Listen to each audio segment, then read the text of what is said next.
बरेच लोक सध्याच्या कंडिशनला असे प्रश्न विचारतात, स्टॉक मार्केट शिकण्यासाठी किंवा स्टॉक मार्केटमध्ये ट्रेडिंग करण्यासाठी तुम्हाला जवळजवळ रोजचे 6 ते 7 तास दिले पाहिजेत, हा चार्ट बघितला पाहिजे, हे टेक्निकल अनालिसिस बघितलं पाहिजे, फंडामेंटल अनालिसिस आलं, टेक्निकल अनालिसिस आलं, या सगळ्या गोष्टी बघितल्या पाहिजेत तरच तुम्ही ट्रेडिंग करू शकता. त्यासाठी दिवसभर स्क्रीन समोर बसायला लागतं असं लोकांचं कन्सेप्ट आहे. ह्याच्या उलट माझं उत्तर आहे की दिवसभर बसण्याची काहीच गरज नाहीये. कसं असतं माहिती का, दिवसभर अभ्यास करण्यापेक्षा एक 15 ते 20 मिनिटं किंवा अर्धा तासाचा अभ्यास करा, पण तो प्रॉपर पद्धतीने, प्रॉपर नॉलेजेबल आणि पूर्ण एकाग्रता त्याच्यावर जर तुम्ही दिली तर तो दिवसभरामध्ये तुम्ही 6-7 तास घालवण्याच्या नंतर जेवढं तुम्हाला आत्मसात होईल त्याच्यापेक्षा जास्त नक्कीच अर्धा ते पाऊण तासात आत्मसात होऊ शकतो. आणि याच्यानंतर कसं आहे, मार्केटमध्ये स्टडी मटेरियल हे भरपूर प्रमाणामध्ये आहे. म्हणजे आजकाल जर तुम्ही बघत असेल की हे टेक्निकलचे बिडिंग बघा, कंपनी किती प्रॉफिटमध्ये, किती लॉसमध्ये आहे, काय आहे, माझ निफ्टीमध्ये ट्रेड करायचं आहे तर 50 कंपनी किती वर्क करतायत, कशा पद्धतीने करतायत. त्याच्यामध्ये जर बँक निफ्टी पडलं तर म्हणणार अरे आज HDFCचा ग्रोथ रेट कमी होतं त्याच्यामुळे बँक निफ्टी पडलं. हे सगळे जर तरची उत्तरं किंवा मार्केट होऊन गेल्याच्या नंतरची ह्या सगळ्याची उत्तरं आहेत. तर याच्यामध्ये जर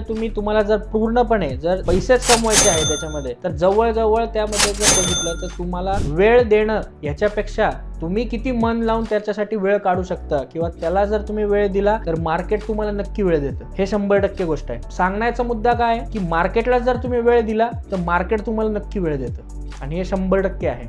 जे माझ्या बाबतीत घडलेलं आहे हे नक्की तुमच्या बाबतीत घडू शकतं. फक्त तुम्ही मन लावून मार्केटला वेळ दिला पाहिजे.